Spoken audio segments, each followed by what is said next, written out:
And we are go. Ladies and gentlemen, and everybody else, welcome. So today's panel is going to be Your Right Hand Comes Off, Camp and Video Games. Just a really quick round of introduction. Actually, before we do introductions, just a very quick couple of notes. So first of all, thank you all for being here. Full room. Always a pleasure to have so many of you here. I don't know why you want to hear us talk about stuff, but clearly you do, so here we are. Second thing is we're going to do what we did last year for the BioShock panel. If you have a burning question, instead of saving it for the end, which we certainly appreciate and welcome, if you have a burning question or a comment or something, if you want to say something right there in the moment, please just raise your hand. We will be happy to call on you and have you speak your piece. Third, if for whatever reason you have to be somewhere else, like, we want to be mindful of your time and respectful of the fact that you chose us to talk at you for an hour. If you need to go somewhere, please don't mind just leaving. Like, it's totally fine. We're not going to take any offense. Like, you're not locked in here with us. You can come and go as you please. It's totally fine, and we appreciate you. So with that in mind, welcome to this panel. So we're going to be talking about camp and video games. Let me just do a very quick round of introductions. I'm going to let everybody else speak for themselves. So my name is Alex Abdullayev. I'm a professor of music literature and history at Westchester University. I also am a lecturer at Boston University. My primary areas of focus are history of jazz, particularly in 1926, 1958 in New York City, but I also specialize in a lot of different things like media and media literacy and musical narratives in multimedia and things like that. Let me hand it over to my wife, Caitlin, who was supposed to join us, but unfortunately, due to a variety of circumstances, could not be here in person. Kate. Can you turn the camera so I can see the room? Oh, sure. Do you want me to put you on video? No, that's fine. I just want to see how many people are there. Okay. Here's the room. Oh my god, it is full. Hello. Hi. It's literally a full I am house. snotty and sinusy, so thank you for sitting through my voice. Hi, my name is Caitlin. In the real world, I am an art conservator / restorer and historian. My specialty in art history is twofold. In one, it's applying fine art theory to things that are usually considered not fine art, like video games, comic books, cartoons. And then also I'm very interested in what we call visual narrative shorthand, which is how artists and designers in particular use the aesthetics of something to give you information that they cannot put into the text of a piece. Kiara? Oh. Hi there. Yeah, you're working. You're fine. Oh, wonderful.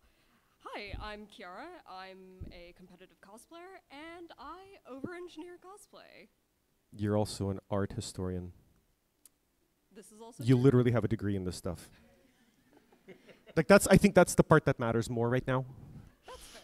I have a degree in illustration from Lesley University. Yes. Sean? Hello, my name is Sean Thompson. I am a full-time EMT in the state of Connecticut. I have been for the last 26 years.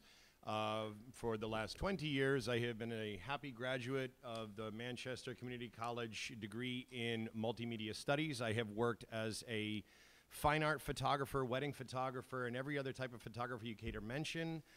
Roughly 10 years ago, I started taking pictures of cosplay, and I haven't looked back. I, like many people here, am an avid watcher of science fiction, horror, and every other type of movie you care to mention, and I'm a 3-time Academy Award watcher.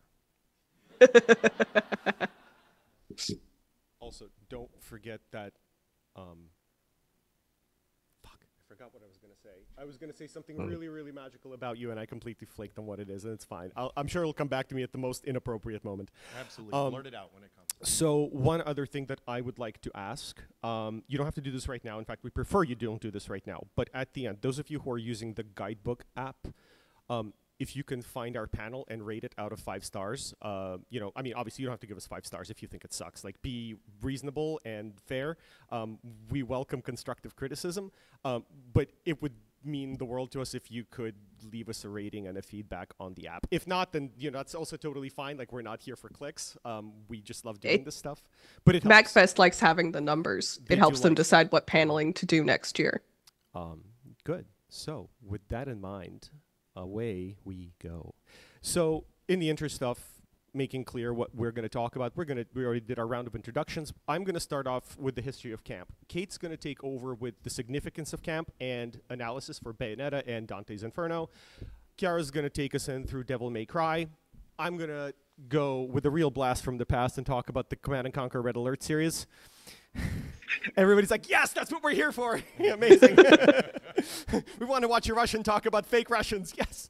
And then Sean is going to take us out with Resident Evil 4. And then we're going to leave the last part of this conversation for just kind of any general odds and ends, because as we were discussing this panel earlier in our room, we kind of came upon certain loose ends that we might want to wrap up that don't have anything to do with these 4 games or 5 games that we're talking about. So with that in mind, let's begin. Roots of camp. So first of all, if you're here to find out how to max out your KDR and how to most efficiently use a sniper rifle in Call of Duty, I am sorry to inform you that this isn't that kind of camp. Yeah, well, you know, should have read the description. But the camp we're talking about is actually going to be this camp that is rooted in theatricality and in edifice and in artifice and in theater. So what we're talking about here is really something that renders something appealing because of its deliberate poor taste. And for me, that is kind of the encapsulation of what camp is about. You see camp when you watch RuPaul's Drag Race. You see it when you play a game like Vanquish or Castlevania.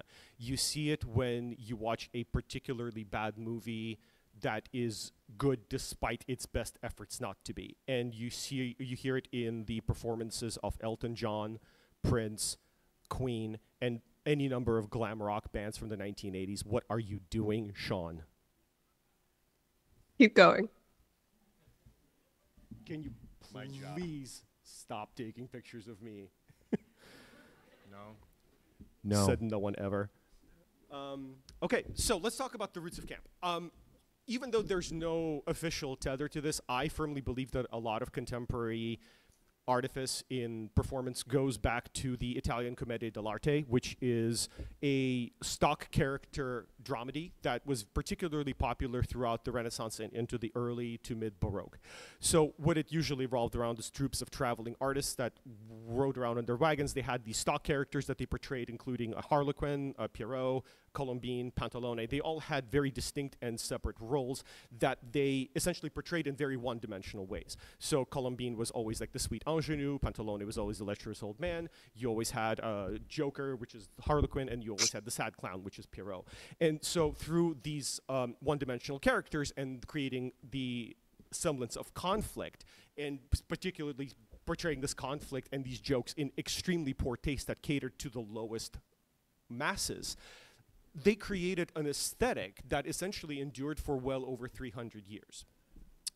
And so over here on our first slide, you can actually see some examples of these costumes. And as you can see on the Claude Gillot, the 4 commedia dell'arte figures, you can see that they're all fairly theatrical. So you see like lots of large designs, like big, colorful capes, masks, all these things that are very common in stock characters. And on the right, you have the Jan Miel painting of actors from Commedia dell'arte on a wagon. So this should pretty much give you a good sense of what the roots of camp really are represented as. When we first start seeing the definition of camp popping up in popular culture is actually around the 1870s in England. And this can be traced back to, and I apologize for this word because I know that this is a little bit in bad taste, but this is how it's defined by pretty much every textbook, by cross-dressers Ernest Bolton and Frederick Park. So they were 2 Victorian men who often dressed up as women. And so they had this kind of very crossing gender boundaries thing. And when Frederick Park was called out by a court and summoned to appear in court, he wrote to Ernest Bolton in a letter saying, "My, quote, campish undertakings are not meeting with the success they deserve. Whatever I do seems to get me into hot water somewhere." And so this seems to be the origin of camp as a definition, as a defined term, as we see it in most popular media. And then the other possible definition of camp, of course, comes from French se camper, which is to pose in an exaggerated or theatrical fashion. The Oxford English Dictionary defines it as ostentatious, exaggerated, affected, theatrical. So as a noun, camp, behavior, mannerism, etc., a man exhibiting such behavior. What I really want to draw your attention to in this one is that it's specifically pointing out a man engaging in theatrical or overly dramatized behavior. So it's specifically singling out men, which granted is from like a fairly old definition in the first edition, but we nevertheless have to understand that this isn't something that applied to women and non-male presenting characters. So as time went on, we have several different perspectives on camp. One of them was utilized as a kind of in-group, out-group scenario, particularly flourishing in England during the 1950s, 1960s, and all the way through the 1970s and 80s in the form of a language called Polari. Quick show of hands. How many of you have heard of Polari before? Okay, very good. For those of you who do not know of Polari, it is essentially a coded language very similar to Cockney rhyming slang that was utilized specifically by working class gay men in urban English areas. So just to show you a very quick example, here is just a very quick as dash example of Polari from the 60th season and of now on BBC. BBC4 with some strong language to properly.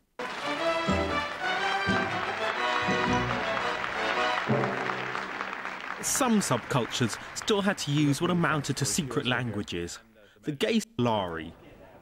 Boners quite, yes. Naff. Or isn't she Camp, yeah. Queen, of course. Queen, yeah. Soda Malone, occasionally. Bevy. And the shoe Latte, things come in. I use latte. So they're kind of throwing around a lot of these words like naff and bona and queen and all terms you're probably familiar with on some level. Like for instance, bona comes from Italian for, or I think Latin or Spanish or Italian. One of the Latin languages, meaning good, right? And here's a much better example of actually dramatization of Polari in common parlance. It's from a video called "Putting on the Dish" by Brian and Carl. I'm just going to fast forward just a hair.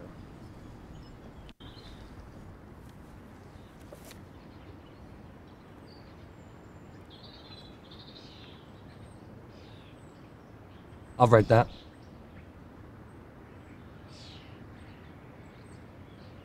It's all gobbledygook. It's really hard to understand without subtitles. Ending's naff too. See a lot of very similar terms.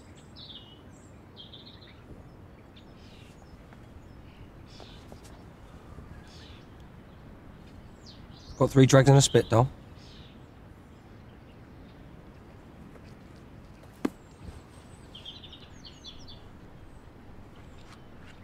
So the video is linked here. You can watch it. I will also add it to our bibliography, so if you want to scope that out later, please by all means feel free. But you see a lot of very similar things. It's artifice, it's coded language, it's terms of endearment being used as kind of like either gender neutral or effeminate terms, like doll, calling a fellow man doll. A lot of these things are used to obfuscate and disguise certain aspects of queerness, of homosexuality, and of just, I don't mean queerness like in the sense of LGBTQ, but I mean that in the sense of otherness. Right? So something that will deliberately and steadfastly isolate you from the common. And in the 1960s, this became a really serious problem because, as with most things with me, it all points back to communism, particularly in the United States. When, after World War II, heterosexuality, having a spouse, 1.5 kids, a white picket fence, and a house in the suburbs was seen as normal, living in cities and anything that was essentially considered counter to that was seen as aberrative and, in some cases, queer, again, with a capital Q, not necessarily queer with like a lowercase q. And so the use of camp became kind of a flagship and in many ways a gathering and rallying cry for a lot of people in the queer community so that they could identify themselves to one another, but also drive a wedge between themselves and the normally heterosexual community. So like when if we're really thinking about this, like we're thinking about gay and queer being equated with terms like communist, if things like white, straight, male, and employed were equal part to capitalist, right, which at the time was considered to be very positive. So again, working class gays generally tended to rally together under this common banner of the campiness of things. Let's continue. So the best definition of camp as a result comes from Susan Sontag's famous essay Notes on Camp. If you've watched any of the George Weidman videos on Metal Gear Solid 2, or if you've watched any of the Met Gala from last year, right, which was essentially centered around the idea of camp, you've probably heard of this essay. And Susan Sontag describes and defines camp thusly. Camp is a sensibility that revels in artifice, stylization, theatricalization, irony, playfulness, and exaggeration rather than content. So the content for Sontag is pushed way to the back. Content is way less relevant than the presentation. And the presentation often has to be so ostentatious and theatrical as to overtake the content, draw your attention from the quality of the content and towards the presentation of the content in question. So the roots of camp, or rather not the root, the definition of camp further elaborates that camp is a sensibility, distinct and separate from an idea. So rather than having a clear plot thread, you're not necessarily following that plot thread, you're much more closely observing the way that the plot is relegated to you. The essence of camp is its love for the unnatural, an artifice of exaggeration. The third thing is that camp is esoteric. That means it has to be understood by a select few. So it can't be something that is widespread or something that is very mainstream. It's something that is a private code, a badge of identity among small urban cliques. And those of you who study blues and jazz will probably recognize some very similar threads in those styles of art as well. And finally, I don't necessarily agree with this fourth thing, but according to Susan Sontag, camp cannot ever, under any circumstances, be tragic. Because camp is levity, it is joy, it is, in the most broadest definition, gaiety, right? So, while I disagree, because plenty of opera is extremely campy, like have you heard the plot of La Traviata? And nevertheless, it kind of revels in this idea of theatricality and of presentation over plot. So let me hand this over to Caitlin now, who is going to talk about the significance of camp and why we care about it. All right, so as you've just heard, camp is incredibly difficult to define. Very, very difficult to define. Kind of difficult to study because a lot of camp is this, not that. Everything that makes up camp is in another circle on a Venn diagram. Camp is sort of the middle, and there's about 15 different circles contributing to it. So why do we care? Why did you give up an hour of your day drinking time to come listen to us college lecture at you about this? Like, why? Well, so camp really requires us to engage with three things. If you could click. The first is subtext. Camp is never, like Alex said, it's not the text. It is not the surface level. Camp exists within the subtext of a piece, always. But it's incredibly loud subtext. It's incredibly hard to overlook. Can you please click? Number two is nuance. Camp is nuanced. There's a lot of this, not that, not this. Sometimes yes, sometimes no. You really have to dig in and like recognize what is happening. And there's a lot of things that will have campy moments without being camp overall. And being able to pull those out is in fact a pretty important skill. And camp is so sort of threading the needle that it's very easy to accidentally go into satire, parody, just overall humor instead of staying in the very narrow lane that is camp. And third of all, if you could click again, camp requires us to engage with context. Camp is always, or pretty much always, making references to something. It can be a little satirical, but it's always referencing something, maybe criticizing something, but you do have to engage with context. So, all those three things put together, if we are able to engage with those three things, what do we get? Next slide, please. Already there. Media literacy! Camp The more you is know. Camp is so loud in its subtext, nuance, and context that it gives you a better understanding of media literacy and media analysis. If you're looking at the iceberg of understanding a piece of media, camp is like the very jagged, pointy underlayer. Like it's just poking out of the water. You can see it, you can understand it, and then you can start getting past, like, no offense to CinemaSins, but start getting past CinemaSins level of media analysis and media literacy. I love CinemaSins, but it's surface level, let's all be honest. So, next part. Why video games? We just talked about why we care about camp. Why do we care about camp in video games? And please click through. Because in video games, you will almost always spend more time with the subtext than you will with the text. You can click through to the next paragraph. One of my favorite examples of this is the Dragon Age Inquisition game, which is not a campy game in and of itself, but it is an excellent example of this. You will spend significantly more time digging around the ruins of the ancient elves than you will ever get Solus to tell you anything about the ancient elves.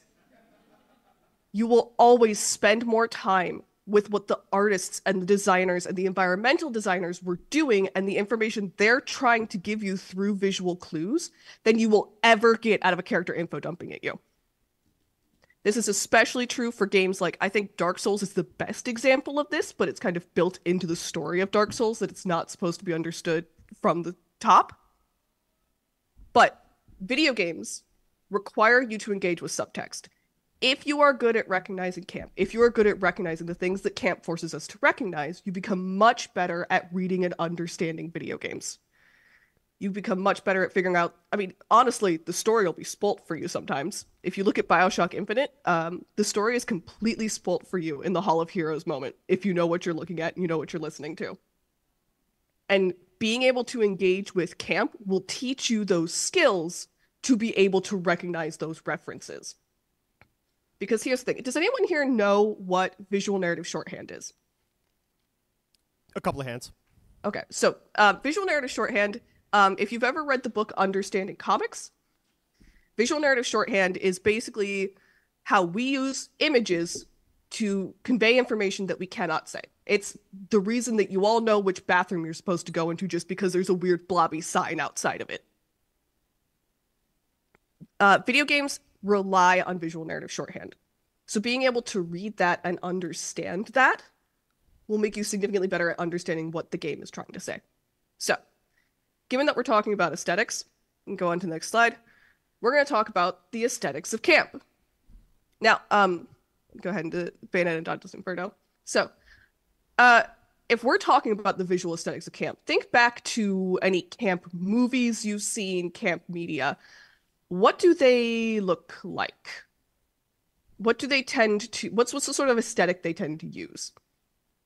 They don't really have a unified aesthetic, do they? It's often the aesthetic of whatever time period they're in, just cranked up, right? Just exaggerated.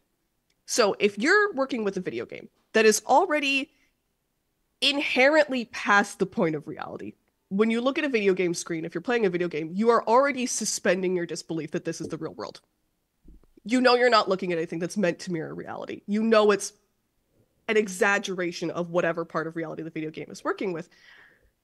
How do you make that more? How do you over-exaggerate an already exaggerated aesthetic? So, sorry, I was just coughing. You're totally fine.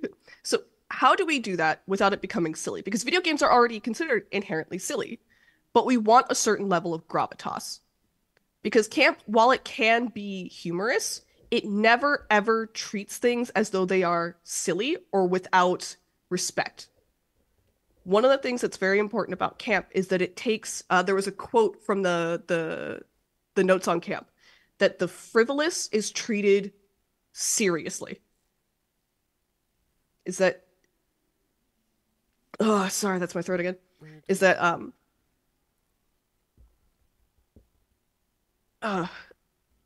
is that there is always a gravitas and there is always a sort of reverence to what you're dealing with in camp. So if we need to think about the aesthetics that a video game is going to work with, what are the two sort of real life examples we have of over exaggerated, in the real world, ostentatious, really just sort of out there? If someone was not familiar with them, they would think this wasn't real. And click to the next slide. Drag queens and Catholicism. Those are our two. That's what we've got. Bet you were not expecting to hear those two things in the same sentence this weekend. But yeah, like, think about it. Those are the two real world aesthetics we have that we can work with to continue this like past the point of exaggeration, to continue with camp in video games particularly. So if we're going to talk about video games and camp, we're going to talk about drag queens in camp, and of course drag queens in video games, and of course we're going to talk about, you can go to the next slide, Bayonetta. Because this is actually from an article that was on the Platinum Games blog from the guy who designed Bayonetta. And it is a translation, but there's a link down there, you can look at it. And he talks about... It's also in the bibliography, which I will be linking at the end. Yeah, and he talks about why he built Bayonetta the way he did. Because the game designer came up to him and gave him these 3 notes. A female lead, a modern witch, and she has 4 guns. Go. That's it. And he talks about why he built her. So she needed to be an action character. But at the time, there were not a lot of female action leads. So she needed to be not like other female video game characters, not like other girls TM.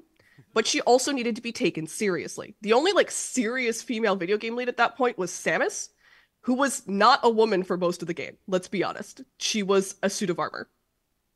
So he talks about extending her limbs and exaggerating her features, which is what drag queens do. Drag queens take the base levels of femininity and exaggerate them out for whatever effect it is they're trying to make, or whatever point they're trying to make. So we've already got the exaggerated limbs, the exaggerated aesthetic. He talks about her hair, which is in the beehive, which we all know nowadays as the drag queen hairstyle. Back in the day, it was a very common hairstyle, but nowadays it is exclusively associated with, unless you live in Baltimore, but it is pretty much exclusively associated with drag queens, but also with an exaggeration of the feminine, an exaggeration of feminine aesthetics. So this is not just a drag queen brought into a video game. This is an exaggeration of the feminine in order to make her seem more serious and to be taken more seriously as an exclusively female character. Because we could have gone a way where we made her look like every dude character. We could have gone the Samus route, but we needed to celebrate her femininity. So this is where camp comes in and becomes very, very useful, because you can exaggerate it past a point where people are going to be making fun of it and get it to be treated seriously. Next slide is just an example video. This is not just her physical design, but who she is as a character. She's incredibly sassy. She's incredibly witty, which is another sort of exaggeration of femininity. Cool. Should be only a couple of seconds. Heels? I don't suppose I can call a cab to get me to the island. Cheshire, do you have any idea what prolonged walking in this salty air will do to my hair? I'm getting the distinct impression I'm not wanted on that island. But I love it when people play hard to get. Yep. So what I want to point out is the over-exaggeration of the posing, but the rest of the world around her is still moving. She knows she's posing, but it's never treated as a joke. She's not posing because it's funny. She's not posing to make fun of herself. She's doing it because she wants to, I guess. Also, her hair is a dragon. Yes, it is. That's Bayonetta lore. We're not going to get into that. The whole point of this is that this is an over-exaggeration of femininity in order for her to be taken seriously as an action character. And while, yes, we are leaning into a true over-exaggeration of femininity, it is never played for laughs, and that is where we really start to see camp shine in this series. Next point, Catholicism.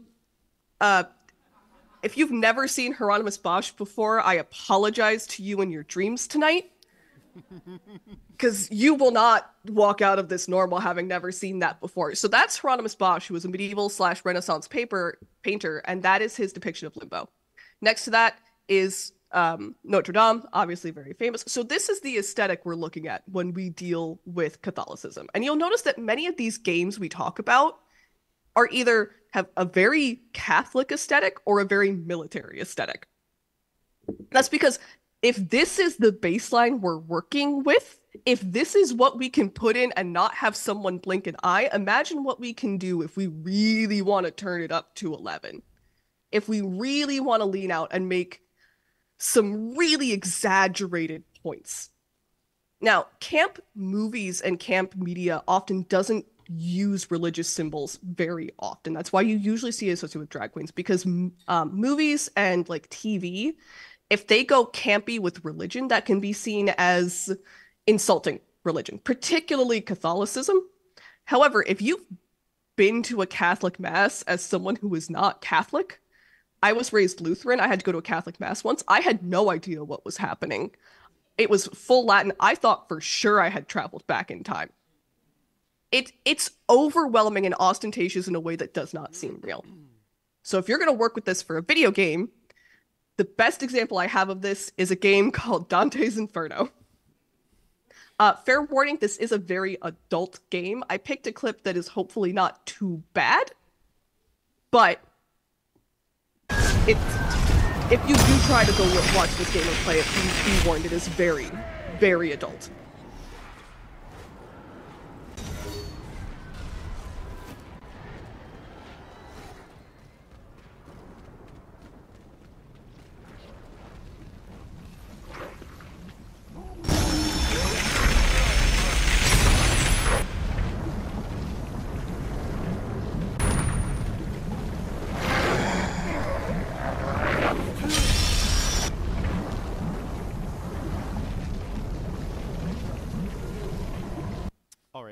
That was the clip. Okay.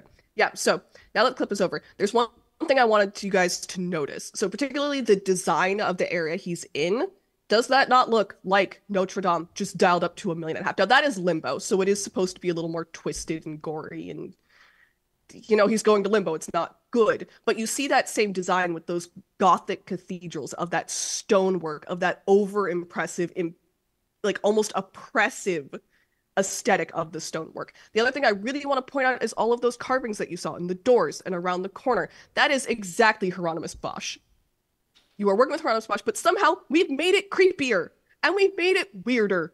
And I don't know how we did that, because Hieronymus Bosch is already weird. And this is inherently ridiculous. You saw him save a hell beast by blasting it with white crosses. He can save Beatrice by collecting indulgences, basically. But all of this is inherently ridiculous if you know anything about Catholicism, but it's not played for a laugh. It's not funny. This is very serious in the context of the game and while the viewer is watching it. All of these individual pieces are absolutely ridiculous and should be pointed and laughed at, but because they're put together in this nuanced way that embraces camp, it instead becomes a serious sort of look at sort of a discussion about Dante's Inferno and the aesthetics of Catholicism. That's my bit. I'm done. Cool. All right. Thank you, Kate. All right. Up next, we have the granddaddy of them all, Devil May Cry. Thank you. May I just hit the next slide? Oh, sure. Okay, so Devil May Cry, a game that is positively bleeding style to the point where, I mean, hell, there's even a whole mechanic based around it, and it's actively encouraged. How about that? But I think the thing that DMC does like best, like how it deals with camp, is how it deals with it in the sense of having a more flamboyant and reserved camp, and it does that really well through like Dante and Virgil and like having them foiling each other and everything. Yep. So, our main man, our guy, our wacky woohoo pizza man, Dante. He is emotional, he is volatile, he is cocky, and he is just, what a guy. And like, visually, you can even see this. The red trench coat, as iconic as it is. Again, red, color of passion. Dante is a very passionate person. He's very emotional. And he's bare-chested, which, again, it reinforces that confident vibe. Alex, we do have a question. Shall I take? Yeah, please. Yes, we have a question? Sorry, I think your microphone is a little dim. Oh. Okay. Let's see. Try it one more time, Kiara. Oh, is this good? I think your microphone might be dead here. Oh. Thank you. Sorry about that. You also want to speak directly into it. Oh. This good? Mouth on mic. Oh, is this good? There you go. I'm so sorry. So sorry. What? But yeah, Dante.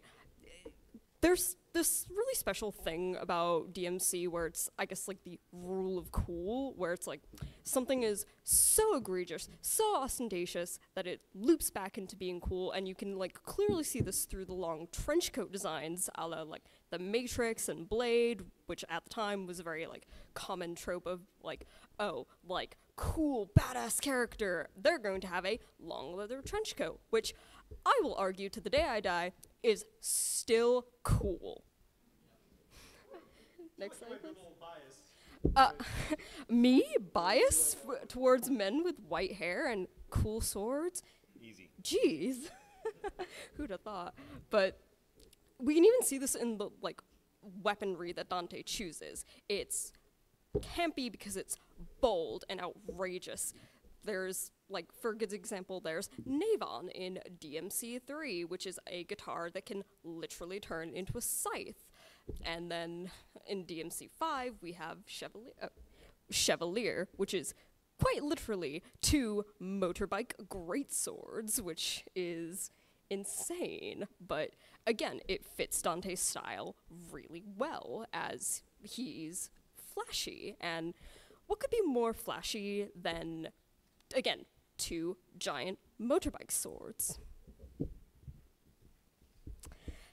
The better twin, objectively, Virgil, my favorite. My boy, my guy. So Virgil is interesting because he's a good foil to Dante in that his version of camp is more refined and reserved in that sort of like mysterious, like Victorian Gothic noble sort of way, which again makes sense for Virgil, as his whole MO is, I want to emulate my demon noble father, which you can see in his visual design, as he's wearing a very long coat akin to, say, like a cape, and his, like, he has a cravat in 3, which honestly, love it. We love to see it. But, and his colors shift towards the more moodier side, and it's sort of more indicative of his personality, where he's not flamboyant, that's Dante. He's cool, he's cold, he's collected. And in 5, well, his coat sort of changes while it still holds that sort of intricate embroidery, which we would associate with a more like foppish Victorian noble. The front panels are more akin to like a Napoleonic military jacket, not as, say, intricate as like a hussar jacket, but still. Right, sorry. And again, we can see this in Virgil's weapon, as he mostly uses the Yamato, which is, I guess you could consider more like elegant and simple weapon, but still very flashy to the point where some of his moves are just appear to stop time.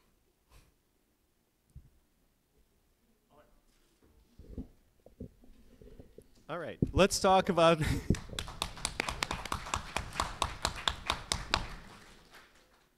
So I think that we need to preface this by saying that very few of us realize just how different everything before 9/11 was than after.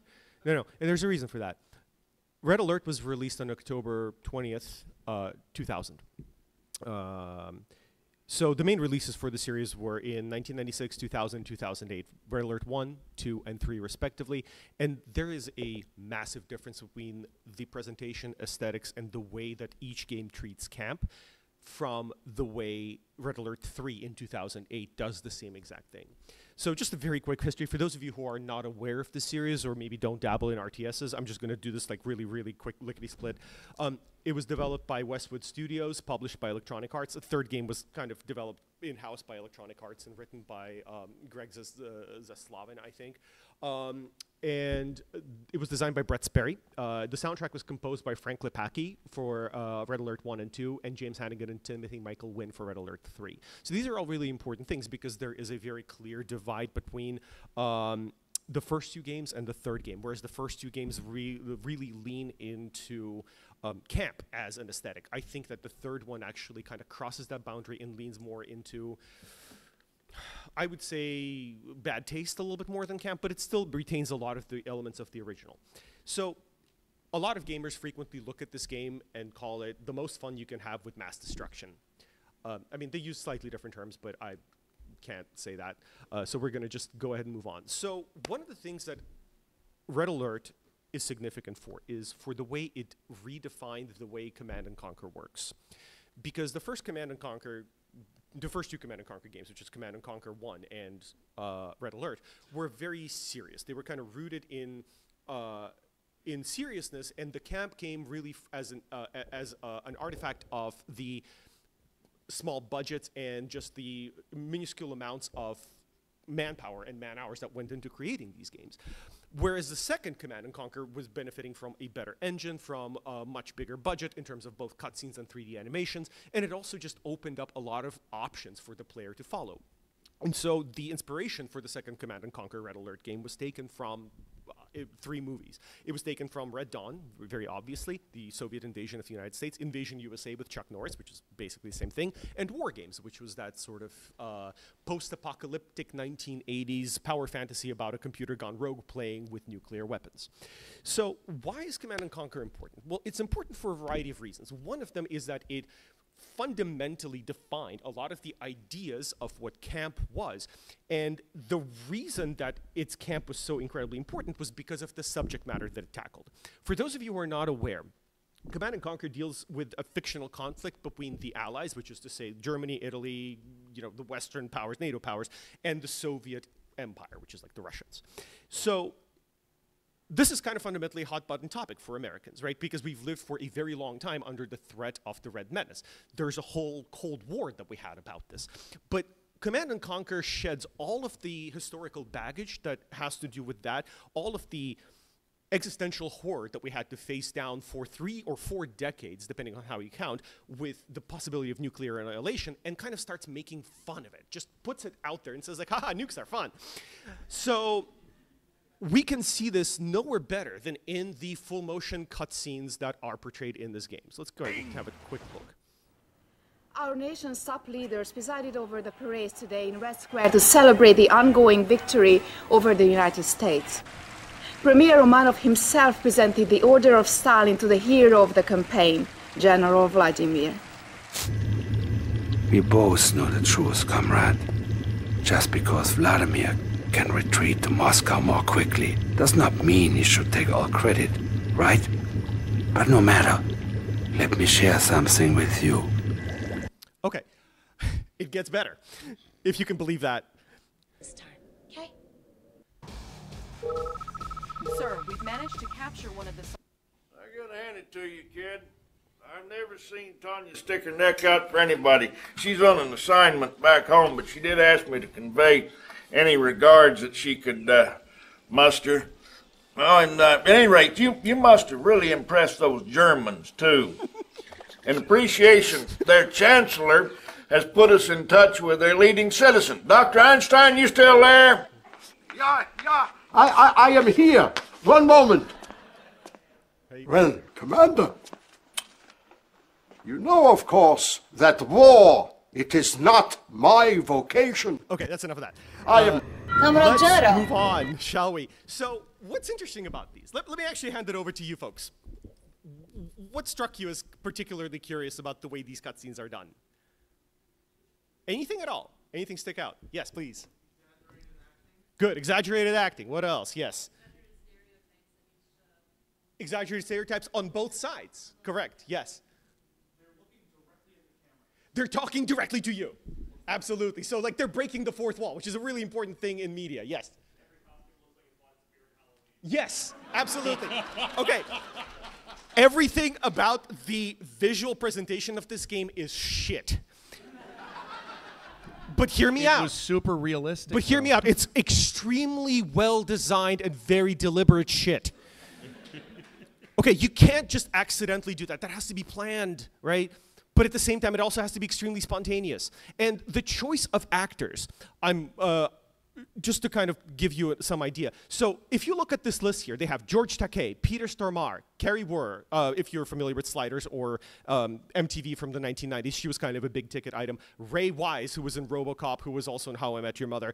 Udo Kier, who's a German character actor, and Nicholas Worth, who is this American character actor. I mean, so they're all exaggerating a certain aspect of the culture that they're lampooning, and they're lampooning it big time. So like, look at this picture of Romanov right next to Soviet Premier Leonid Brezhnev. I mean, like, that's literally exactly what it is, right? So he's taking like all these like medals and just like plastering himself with them. Meanwhile, Udo Kier portrays Yuri, who is basically like the evil mustache twirling psychic villain, who looks incidentally a lot like Vladimir Lenin. You have Ray Wise, who is essentially the Kennedy/Clinton analog, because, you know, Clinton has just left the office, and this was roughly the time when we were all on the, hey, let's make fun of Bill Clinton and Monica Lewinsky train. Don't approve of it, but like, it's there. It's a product of its time. And finally, Carrie Wurr, who's not even hiding the fact she's supposed to be Lara Croft. Oh yeah, I left the best for last. George Takei. No. George Takei is the embodiment of camp. You all remember that episode where he chased Kirk around the Enterprise with a fucking sword? He's doing that here again, and like the accent he puts on, my friends, you have to see these cuts. I'm not going to show them here, but like, just, you know, when your spouse or your parents or whatever are asleep, just like sneak down and like watch them on your phone. It's amazing, okay? Like, I have to commend them for the giant balls they had for making this happen. And yet it is, despite being clearly and deliberately in bad taste and making fun of all of these different stereotypes of Russians, Americans, Germans, what have you, they are being completely earnest about it, and it just makes sense. Let's take a look at some more designs here. So over here we have some Soviet forces. So we have, we're leaning into like the whole German megastructure thing with the Soviet barracks, where the barracks are literally a Russian trooper. Then we have the heavy shock trooper for the Soviets from Red Alert 2, who literally looks like, I don't know, a cross between a bear and a machine gun. Yuri, in his original iteration, was supposed to look like Rasputin with one of those like crazy Swami hats. And then we have the Russian buildings designs, which prominently incorporate the cupola from St. Basil's Cathedral. Okay, so here's the thing though, right? I'm Russian. I was born in Russia. This should be offensive to me, right? Nah. I think it's great. And like, the funny thing is that the way they did it is just that right amount of exaggeration, and it's at the same time incorporating all of these different elements that are immediately recognizable and thoroughly interpreted as Russian, which is what Kate was saying, is this leads us back to this idea of media literacy. If you know what that onion dome represents, you're going to be like, oh, okay, cool. So it's visual narrative shorthand for the USSR in Russia, right? So the color red, the hammer and sickle, like all of this stuff right here, this is all leading us to this idea of like, okay, so this is not serious, this is campy. So the same thing can be said about the music. I had a lovely chat with the composer of this game, Frank Klepacki, who told me a whole bunch of really fascinating things about how the music was composed. And the music was composed 100% serious. So like, he was not leaning into the ridiculous aspect of it. And if you want to hear some of it, I would entreat you to hear Hell March, which you're probably familiar with.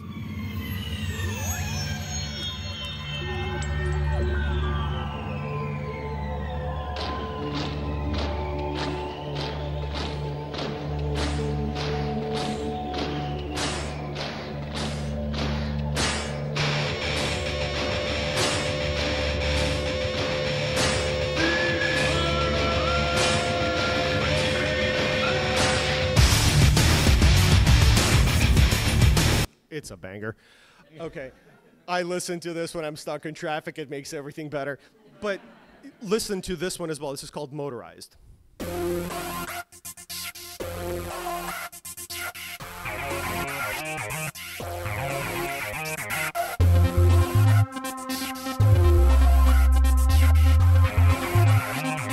So both of these are influenced to a great degree with Frank's own inspirations from his experiences growing up in the rave scene, in the EDM scene. So he's incorporating a bunch of different influences from like hard rock to synthesizer music to like rave music, to even Sly and the Family Stone with those like really funky bass lines that you hear in Motorized. And so all of this is not 100% serious, but at the same time, you can definitely hear the components that make this kind of campy, like the marching boots, the totalitarian slogans being shouted in the background.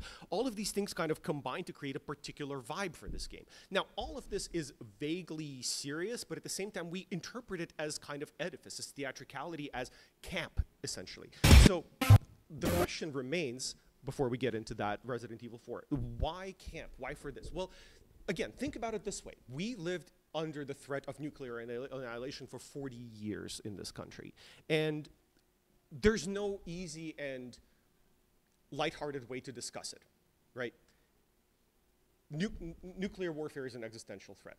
However, we can make it fun by poking fun of certain components at it, just like Kate said in her conversation about Catholicism and not Devil May Cry, about Catholicism and Bayonetta, is that we exaggerate these things. And that is really the core of what camp is all about. I'm going to hand it over to Sean now. Yes. Resident Evil 4 and camp. Well, basically, the commonalities that you guys are probably hearing in everything we're talking about today is the fact that thematic similarities across media. For example, well, first of all, show of hands. How many people here are actually familiar with the original Evil Dead movies? Wonderful. It's good to see you all again. Fantastic. And another show of hands. How many people in this room are familiar with Resident Evil 4? Wonderful. This is going to make this so much easier. So I won't have to get into any of the familiar flavor that you're going to find between the two films, or between the film and the game, because you already know. Basically, what we're getting into is the fact that the camp is transferable. You're going to find the similar thematic elements in both the game and the movies. You're going to find the traditional B-movie horror that you get in Evil Dead, and you're going to find the same thing in Resident Evil 4. So in terms of camp of gaming, you have no problem finding where Resident Evil 4 drew its influences. Go ahead. So in terms of tone, excuse me, basically what you've got here is Evil Dead is likely closest in resemblance to horror movies than fans could find for Resident Evil 4. Both the movie and the game are terrifying when they want to be, but for the most part, they spend most of their time making fun of exactly what you're supposed to be scared of. You're in trouble in Resident Evil 4 right up until about the first house where you pick up the shotgun, and then the zombies stop being essentially an issue as long as you don't run out of ammunition, which typically you don't. The Evil Dead reimagining focuses more on the body horror, the bloodbath, and all that other stuff, but I mean, just look at the themes that you're dealing with. You have Ash Williams, who is a man who went on a camping trip with 3 of his friends. They putz around in the basement of the cabin that they were camping out in, and they find the Necronomicon. Somebody reads from the book, and oops, suddenly there's not zombies running around terrorizing both Ash and his group of friends. Meanwhile, you have Leon S. Kennedy, who 2 games ago was a fresh-faced and utterly unremarkable cop. Literally his first day on the first and only day on the job. First and only day on the job as a rookie cop in Raccoon City, and then flash forward to Resident Evil 4, where he is an utterly unrecognizable super soldier who is utterly capable, and the only thing that is inversely proportional to his capability is his utter obliviousness to the things going on around him.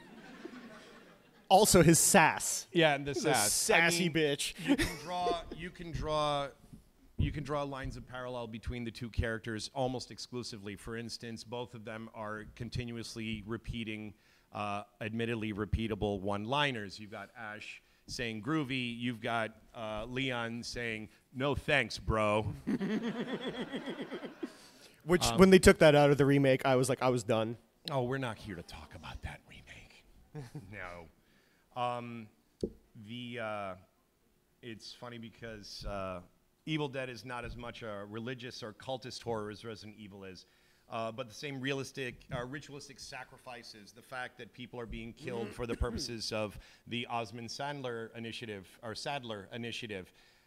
I mean, look at the parallels you can draw there between the antagonists of both the film and the game. You have Osmond Sadler, who is this utterly one-dimensional villain who's got this nonsensical plot to take over the world by injecting a body-snatching parasite into the president's daughter and then sending her back to do something. But I'm sure he'll be taking over shortly after that. It'll be great. Yeah. And you have Ash, evil Ash in Army of Darkness, who is, yeah, he's just there to kill everybody. And there's not a whole lot of cohesion in terms of what his overall goal is, other than to make everybody who is currently alive not so. Running out. Oh. We got 4 minutes. Go ahead and move on to the next one. So there you are. You've got Leon and his original iteration versus his Resident Evil 4 and Ashley going from point A to point B in the single span of a movie. Yeah, basically, I don't think it's coincidental that the president's daughter is named Ashley. No, none whatsoever. You have, well, it's funny now that you mentioned Ashley, the side character in Resident Evil 4. I mean, everybody loves Ashley, right? She's, we love taking Ashley from point A to point B and finding exactly which blade of grass she's going to trip over and get shot by some sniper that's in a different zip code altogether.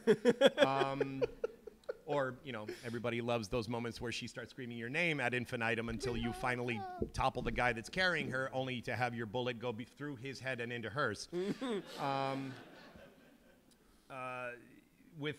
know, Ashley's story is one that you all know. He cuts his own hand off. He ends up transported back to time and fighting the Deadites in medieval Europe. And then you've got Leon S. Kennedy, who's on his mission to rescue the president's daughter from basically medieval Europe. Yeah, basically medieval Europe. It's a castle, right? Yeah, with knights somewhere and in shit. South America, in a Latin-speaking country that we don't know the name of. It's in Spain. Sure, it is. No, I'm literally. Okay, it says in so. Spain. Got it.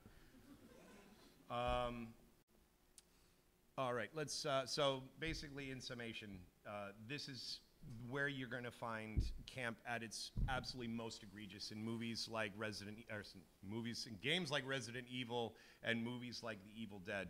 It's over the top. It's absolutely not taking itself seriously, but you've got protagonists like Leon S. Kennedy and Ashley Williams who are playing the entire thing as serious as a heart attack. No matter what happens, no matter how many times they are thrust into danger, they usually come out of it with a chainsaw or a shotgun or both. Kate, do you want to conclude everything? You want to take us out? Sure. All right. So hopefully this was a good hour of your guys' time. Thank you so much for attending. On the final screen, you will see our bibliography and contact information. These are all QR codes. The bibliography links, I think, to a Google Doc. All of these lead to our Instagrams.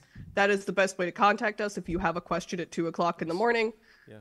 No guarantee I'll answer it at 2 o'clock in the morning, but we'll do our best.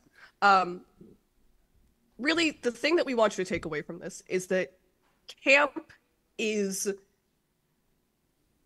it's subtext, it's nuance, but it's loud. And engaging with camp will only make you better at engaging with media. And particularly video games are a great way to not only engage with camp, but to teach camp to people. This is my high horse moment because I am insistent that video games are a great way to teach fine art theory. Because there is already a suspension of disbelief, because you already are so sort of sucked into the game, it's much easier to get information into the player, and the player is much more receptive to it. So engaging with camp, particularly in video games, will only make you better at engaging with video games. The end. Thank you so much.